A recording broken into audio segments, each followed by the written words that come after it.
Yeah, okay, time to live free. Plenty goals I'm achieving. Some real life topics and talking financial freedom.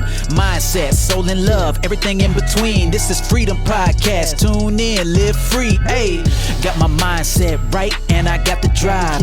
Planning one day, no more job, no more 9 to 5. Love, money, mind. Love, money, mind. This is freedom. Tune in, cause it's going down. Woo!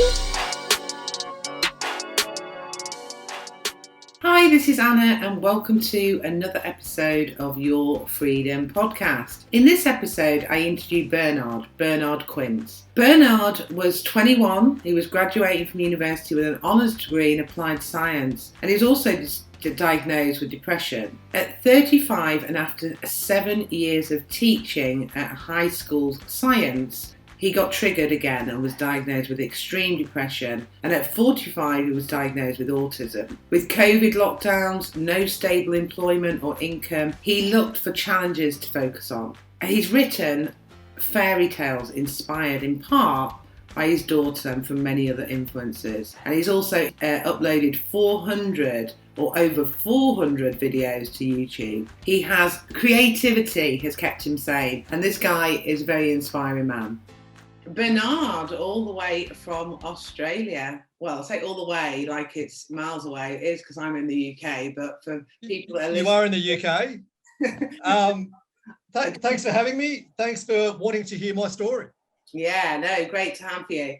So I know you've listened to some of my previous episodes. We have the whole reason we put this podcast together was because I think by sharing our stories, it really does help other people.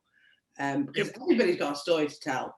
But I tend to focus on these 3 pillars. You may have heard them before, because it's a freedom podcast. There's freedom in love, which is all around self-care and self-love. Freedom in money, because money helps with not being stressed and the pressure of finances. And freedom in mind, which basically encompasses absolutely everything else. Because those are the 3 things that have given me equilibrium in my life. So I know you were telling me a little bit about your sort of journey so far, and some diagnosis and stuff. So tell us where you're at and share your story with us. Well, I'll probably start right back at the beginning. I grew up in a place called Stawell, which is about half an hour's drive from where I am at the moment. It's a population of about 6,500. And my mum was a primary teacher and my dad worked different jobs, mostly in retail, basically just to pay the bills. Yeah. And I'm an only child, and I've always felt that to be a little alienating because the expectation is I'm the spoiled brat. But at the same time, I was taught to be hardworking. I was educated. My parents put me through university. Yeah. And while I was, and while I was in high school, I actually came down to this town, Ararat, where I'm living now, which was about 30 kilometres away. And I found it really hard to make new friends amongst people who already knew each other. Yeah. I had to break into social circles. Into that social thing, yeah. Yeah, and especially being a Catholic school because they all knew each other from church if they hadn't gone to school together. So I found it really hard to make friendships, and to this day, I don't actually keep in touch with anyone I went to school with. But I did get on well with some of my more, I guess, intellectual teachers. And I felt that I was destined to go on and study science, in particular chemistry. So after high school, I went to the nearest city in that direction, about an hour, Ballarat, where I studied a chemistry degree and microbiology. No, I did microbiology. Well, fantastic. We both know what's going on in the world. Yeah, we do. And while I was there, I was dating a nursing student. And in particular, in my 4th year, which was an honours program, I just felt really pressured. I didn't know how to express it at the time, but I felt that my girlfriend wanted the perfect boyfriend that she saw on TV. She wanted the Leonardo DiCaprio from Titanic. Yeah. My mum trying to do the best that she could for me, just kept encouraging me to finish my project, write my thesis, write the articles, and just do all those sorts of things that a parent would do. And then I had a lecturer who was supervising me, and I was down the bottom of her pecking order. There were 8 of us in this particular class, and I was way down the bottom. And just putting up with her garbage all day wasn't helping. So I began to feel really restrained and really constricted. And one afternoon, my girlfriend came home and said, "We were talking about you in class today." And I just thought she was talking about her girlfriends. And she said, "No, we're doing mental health. You've got depression." And she just called it out like that. And being a nurse, she had a couple of contacts, got me a doctor's appointment, which then led on to a psychiatrist, which led to a formal assessment. And that really went nowhere after that, other than me just going, "Hey, I'm depressed." It really went nowhere. I really didn't do anything with it. After university, I moved to Melbourne, which is our nearest capital city. Yeah. And the career just didn't take off. Nothing ever seemed to work out for me. I kept falling back into hospitality jobs, into low-paying jobs. There was never going to be a career that I expected. And during this time, I think I spent about 8 months sleeping 20 hours a day. Right, okay. Which we'd probably call chronic fatigue syndrome today, but I didn't recognise that at the time. And there was no one close enough to me at the time, because I'd broken up with the girlfriend, to point out that's not a good thing. So I just didn't know how to recognise it or what to do, or even to call out for help. And it wasn't for years later until the Australian government decided to start publicising men's mental health and various projects that were various initiatives to help with that. Time went on a little bit further, and I decided nothing was working for me, so I might as well go travelling. I ended up meeting a girl who was a little bit older than myself, and we came back to Melbourne so that I could study teaching, and we had a son. That relationship ended up being abusive towards me, and we're only now just starting to get to statistics on male victims in domestic violent cases. Yeah. And so there was no publicity, nothing there to make me aware of this. But then as my teaching career kicked off, it occurred to me that I was talking at school to students, to high school students, about bullying, but not actually taking my own advice.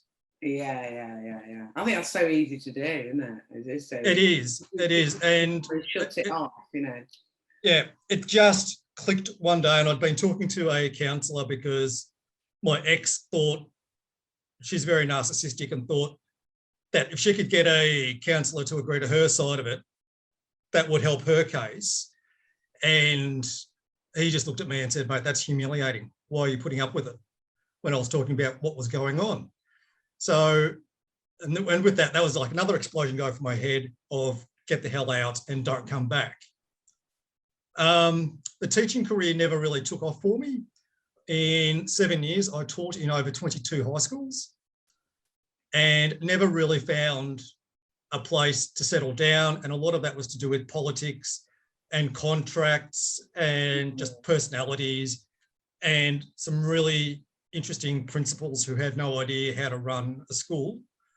I met some brilliant principals, but some of them are just idiots who just really should not have been in a position of leadership. Yeah.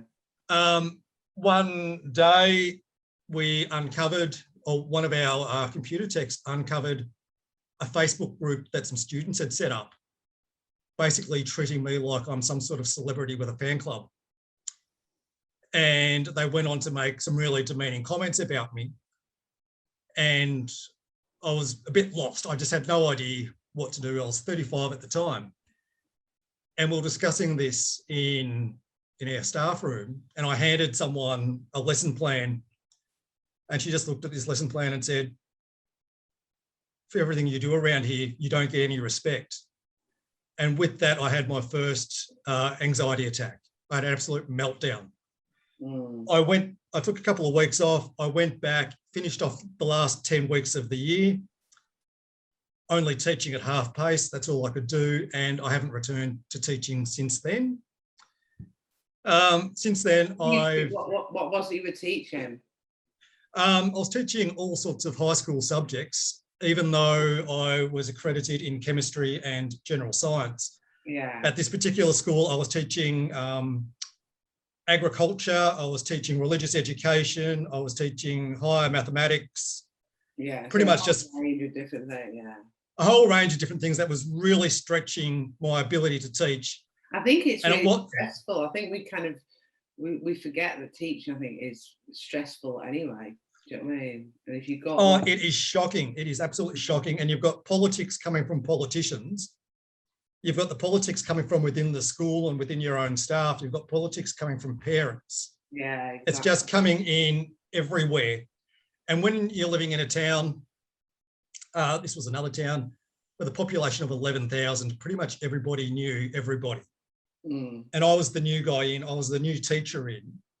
And then I had no social standing to back me up on that. Yeah. So as far as the parents were concerned, I was just their servant.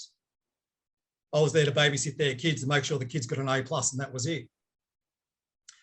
So that was my first anxiety attack, and I had an absolute breakdown when I look back at it.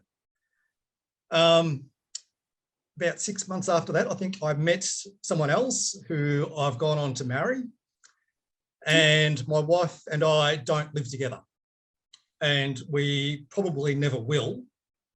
And the reason for that, at the time, we were living 2 hours apart. I moved halfway. I had 2 young children. She had 2 boys in high school. We weren't really sure how to play the relationship. So we've just stayed living apart, and I go up there most weekends. Excuse me. But thanks to COVID at the moment, I can't even get up there to see her. Yeah, it's pretty. But you've had it pretty bad over there, haven't you, with all the lockdowns? I mean, we've had it pretty bad, but as regards to like the government restrictions and things, I know a few people in Melbourne and Sydney and stuff, and it's like constant threat of lockdown. Yeah. Having said that, I'd prefer to be in lockdown than dead. So that's our trade-off. Yeah. And I'm actually in agreement where I am in Victoria. Our Premier, I'm not sure what the equivalent is, our state leader anyway, I think he's doing one of the better jobs. He has jumped at every opportunity to try and get us to stay isolated from each other, but still active within our local communities. Yeah. And there's a virus at the moment is down in Ballarat, which is now that way, and St Arnaud, where my wife is, which is an hour to the northeast of us. And we're trying to put it on the rest of our residents. Please don't travel if you don't have to. Yeah. Just locally, please don't bring it back with you. So we've got all that going on. But in the interim, I've been having counselling, just ongoing support. And about 3 months ago, my counsellor, who is an absolute brilliant genius of a woman, just said to me, "You are autistic. Stop trying to kid yourself, you're autistic." My wife has been trying to tell me this for 10 years, and I keep fluffing her off, thinking it's a bit of a joke. But I'm now accepting that part of myself as well, into my self-care plan on how to balance depression, the anxiety, and now autism as well, to try and come up with something that resembles normal life. Yeah. So that's where I'm at.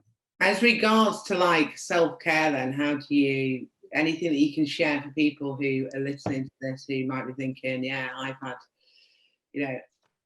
had something with, or any of those things, really, something with depression or anxiety and stuff, and or may have something I have started and is brilliant is a journal. I started bullet journaling a few months ago. And my only rule with this, when I saw what other people were doing online, was I wanted to take this book and try and replicate the inside of my head in a way to show other people what is actually going on in here. So do you have Post-it notes or sticky notes? Yeah. Yep. So I bought a pad of those, which was great because it meant I could write things and put them on pages and I could shuffle them around and I could color code them with pink and yellow and green and orange. And then I started using watercolor techniques just for something different. Oh, yeah. Yeah. And if I find the right page, I actually did a whole page of mental health and the things I know for me that work. They may not work for anybody else, but that's the page I came up with. I like that. That's very cool. And I've broken it down into roughly... I've lost your video now. Lost my video? Yeah, you've gone. Start video. There you go. I'm back. When you turn the page and hit the video. Okay, so I've got just general lifestyle tips here that I've got working for me, dietary tips and fidget tips, because I've always got to keep my fingers moving. Yeah, that's like my son. My son is like that. Always got to, when he's in class, he's got to have like something to fidget with. Yeah, just anyway, so amongst, say, the lifestyle, classical music, and I've got a stereo on in the background, hopefully it's not interfering, playing Mozart, and that just plays 24/7.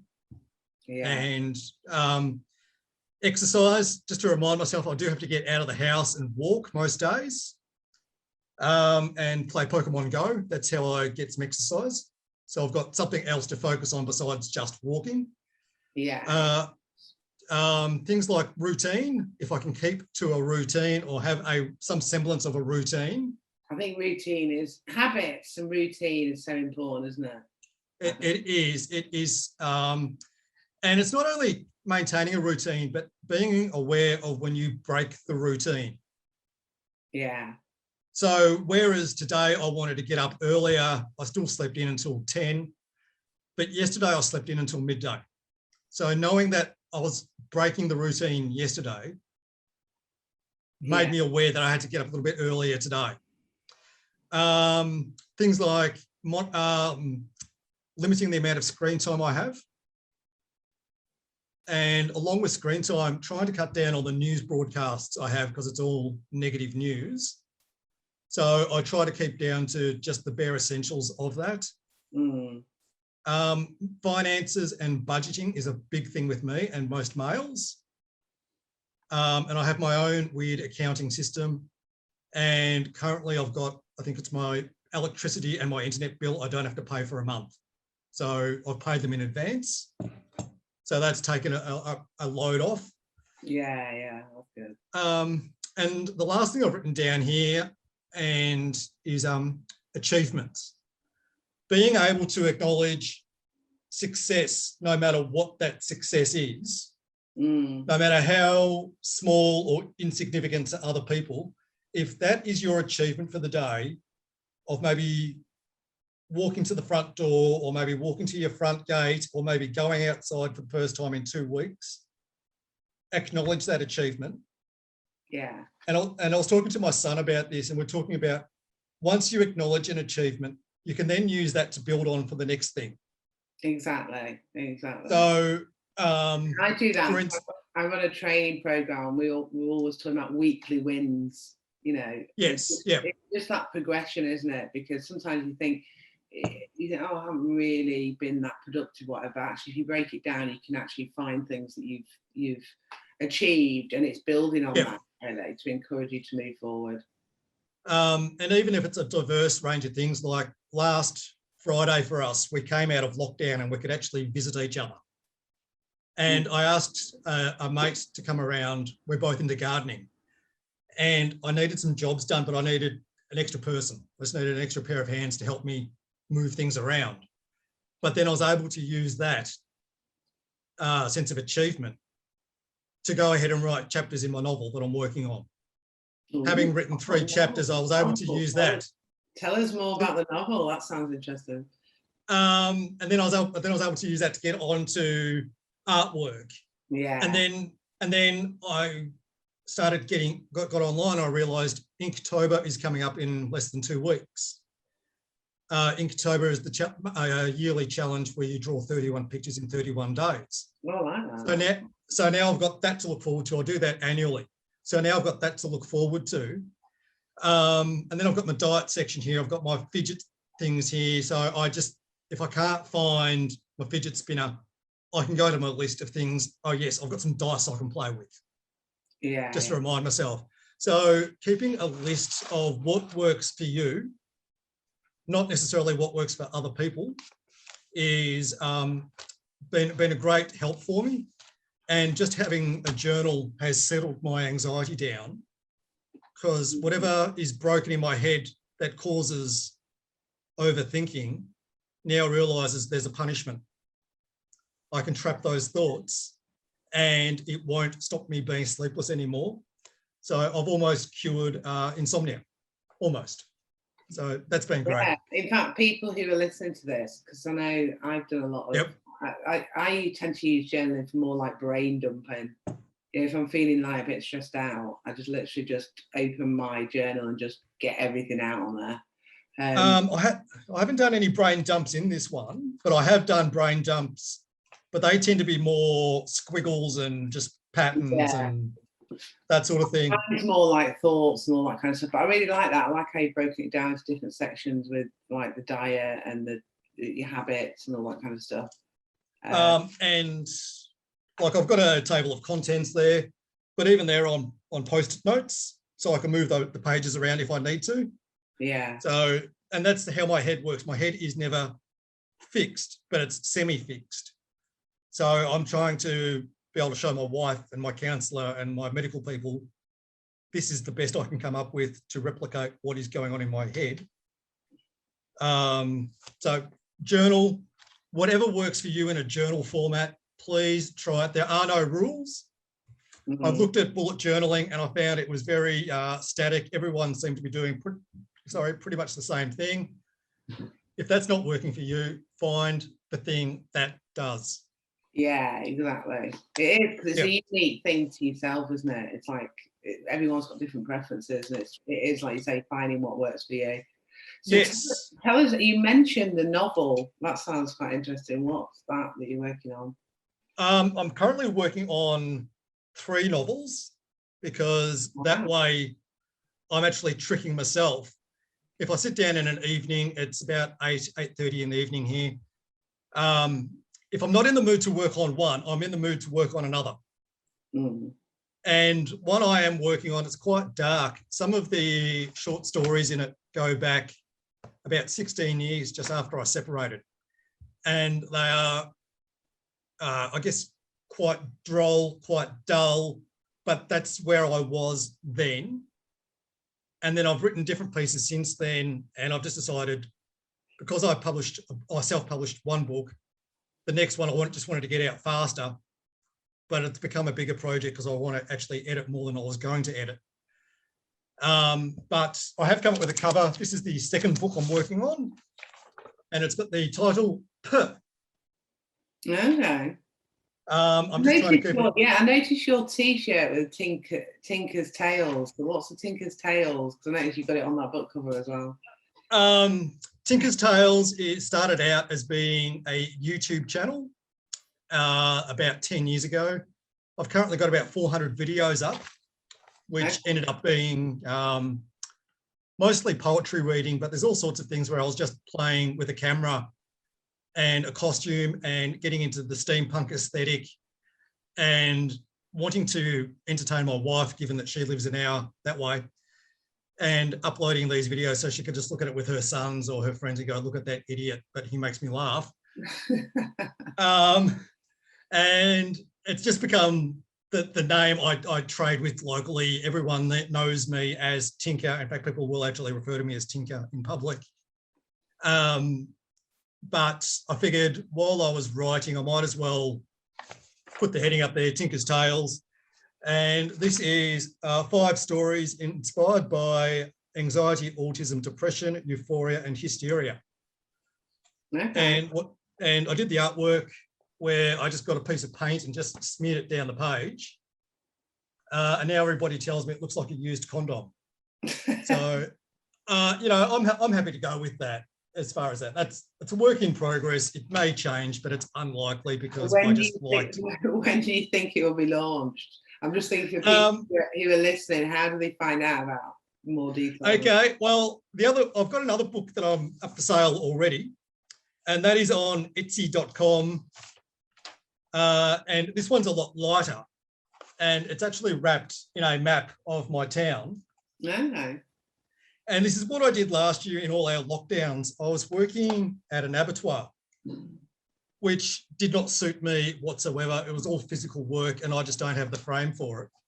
So in between working at the abattoir, I was coming home and working on fairy tales. And the initial plan was 7 fairy tales, basically rainbow coloured fairies. And what I noticed was the same characters kept popping up. And I've previously tried to write a novel and that was too processed. It just didn't work for me. Whereas writing a short story of about 1,500 to 2,000 words in one sitting, I can just smash it out. Yeah. But the same characters kept popping up. And it was inspired in part by my daughter and the books she was reading as a child, which used to put me to sleep. And I thought, there's got to be a way to write fairy tales that have substance. Mm. So that was my motivation. And then I thought, my son would have hated this. But I had 2 villains in there, the fallen. So I wrote a chapter each on those, but then I realised again, the same characters kept popping up. So I had the same dragons coming, so I thought I'd better put dragons in as well. And then I should have some dwarves in here somewhere. And a lot of the characters in some way represent me. And there is actually a dwarf with a broken head, which represents my depression, for instance. Oh, yeah. And even though he's depressed, he's hitchhiked in from another town. They're all set in my hometown of Ararat. So they're all using real locations and real references, but you can see they've got, the dwarf there, that's the guy with the broken head. Yeah. The bloke in front there is Snippy the sarcastic troll. And he came out of another conversation with my wife, which represents part of me. And then at the last minute, I had a heap of artwork, but I decided I'd illustrate it all myself.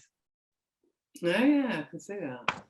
So I've completely 100%. People want to get, if people want to get like a copy of that, obviously if they're in Australia, it's probably easier. But do you have like a digital? Yes, Etsy.com. Oh yeah, ETSY. Yeah. So if you can send us the link afterwards, and we'll put it in the show notes. Yeah, if you just look for Tinker's Tales, I think this is the last one with the yellow cover, but after that I'll be switching to another colour just because the fairies are all different colours. Yeah. So it's going to be like different coloured editions, but it's been written by me in town, illustrated by me. All my editors live locally. Right. Yeah. And it was even printed by a shop down the street. So it's all been done to represent the people or the community I live in. Yeah, I love that. So it's fully independent, fully indie, and it is 100% me. I couldn't be any more about who I was last year in lockdown, trying to find some humour in working in an abattoir. So, yeah. So if anyone's interested in that, go and check out Tinker's Tailors on Etsy and also YouTube. You might find and Tinker's Tales on YouTube. We'll also put the links in the show comments. So if you listen on iTunes, put it in there, and if you're watching on YouTube, we'll put it in the comments there. But go and check out Tinker's Tailors. I'd like to get put up and running by Christmas if I can. But I keep getting distracted with the other books I'm working on. I keep getting distracted with artwork. I keep getting distracted because it's spring here, so I'm trying to get outside in the garden. I'm trying to get out to horse paddocks to dig up horse manure, and just keep all that kind of activity going, keep to a routine, keep myself to accountable for what I need to be doing. If you watch Tinker's Tales on YouTube, you'll find my catchphrase, which is achieve and be proud. Wow. And that sort of came about by accident. But whatever your achievement is, I don't expect anyone with anxiety or depression or both to achieve what I can achieve. I know it's a struggle for some people to get out of bed every day. I know it's a struggle for people to actually be able to maintain a diet. But if you can do one thing that is a little bit constructive, that's your achievement. Be proud of that. And then if you can use that to leapfrog onto something else. You can build for it. It's that first step, isn't it? I think sometimes the hardest part is taking that first step, isn't it? If you're in a bit of a rut and you're in that cycle, just to kind of just like you say, achieve one thing. And then you can build. One trick I have found is to look past myself and to look at other people and what they need. And it's really easy to sort of look at someone and go, someone needs to do something, or what could I do? But if I ask, what can Bernard do? All of a sudden I've opened a window to looking at another person to how I can help them. In the last week, I caught up with people I used to work with who I haven't seen for a couple of months. I was cleaning out my garden. I took them a box of spinach and some lemons and some eggs from my hens. And that was something I could do for them. Yeah. And it might just be as simple as, there was another person who was doing a charity run. I cleaned out all my silver coins, all the low money, and I've donated that to her. I just thought, what could Bernard do? Well, I've got a pile of silver coins here. Better to go to a charity than get spent on rubbish. Yeah. Love it. Yeah. It is. It's the small things that count as well, I think. Especially, I know when I used to have really like down days, I think helping other people, I think sometimes it deviates from yourself, doesn't it? But actually it just does make you feel good if you help someone else or you kind to someone else. Oh, it does. And like this couple the other day, I gave them a bunch of daisies that I'd cut back. And I sent them a message, and the wife sent me a message back saying, I don't like having flowers in the house. The next message I got was a vase of the flowers. So she's obviously enjoyed arranging them and put them on display. So just knowing that someone else is happy because of something small that I've done. Yeah, exactly. I could have thrown the flowers in the compost, but I didn't. I gave them to Kim and Wayne, and they're enjoying them now. Yeah. So it's great to hear, because I think you shared some really good stuff for people that could be going through some of the things that you've gone through, especially with the journaling. And also, I think you're obviously a creative person who, with all the Tinker's Tailor stuff you do, which is great. Yep. So make sure everyone to go and check out that. I always ask everybody, what does freedom mean to you? Because it's a really interesting question that it means different things to different people. Yep. So what does freedom mean to you, Bernard? Freedom, I actually did answer this for you, but to me, I think it's the opportunity to solve a problem, to create a solution that wasn't there previously. Even just to acknowledge, I'm sleeping in, that's a problem. What can I do to not have that happen to me again? Or, I've been eating KFC every night this week. I need to cook something for myself. And then be able to solve those problems. And it doesn't matter how small your solution is. It might be a fried egg tonight. It might be an omelette tomorrow night. And then you just keep building from that. And I think that's freedom, is being able to use those solutions, use that problem solving. Yeah, solutions kind of get you out of that stuck moment or whatever. Yeah, it's like, and stop seeing your own nose. If you can look past that, that to me is freedom. Yeah. Yep. I like that. Brilliant. Great stuff. Well, thank you ever so much for coming on the show. Thanks for having me. You've shared loads of good little nuggets there. Everybody go and check out Tinker's Tailors and have a good evening, because it's morning time here in the UK. So I think it's getting on for 9 o'clock over your side. So it'll be 9 p.m. here, 9 a.m. there, which is great. It's a 12-hour time difference. So we're on hour for hour. Exactly. And send us all the links. Send us all the links. I'll get my assistant to reach out to you. No worries. Get all your Tinker's Tailors stuff. But great. Thanks for coming to share all of your worldly advice and knowledge from your journey, because I think this is what's great about everyone sharing their stories, that we can pick up so many different pieces of things that work that you might not have thought about. Because I know I have, just from some of the things that you said. So yeah, look, there are no rules. Like I said, if you want to use a journal, use a journal. If you just want to use loose pieces of paper and that works for you, that works for you. Exactly. Yep. Great stuff. All right, well, thanks. Right. Thanks for having me. Yeah. Bye. Thanks. Bye. Thanks for listening to another episode of Your Freedom Podcast. And don't forget to subscribe on iTunes and subscribe on my YouTube channel. And if you want to get more freedom in your life, then come and join Your Freedom Project Facebook group, which the link is below in the comments section. And I am giving you a copy of my visualization manifesting book. So manifest more freedom in your life and live the life of your dreams. Hey, thank you for listening. Hope you had a blast. Here to elevate your life. It's the Freedom Podcast. Love, money, mind. Love, money, mind. Wanna see you all win. Wanna see you all shine. Just make sure that you subscribe. Bringing good vibes. Join the Facebook group. Now it's time to change your life. Hope you come back. Right now is the chance. This is an experience. It's the Freedom Podcast. Hey.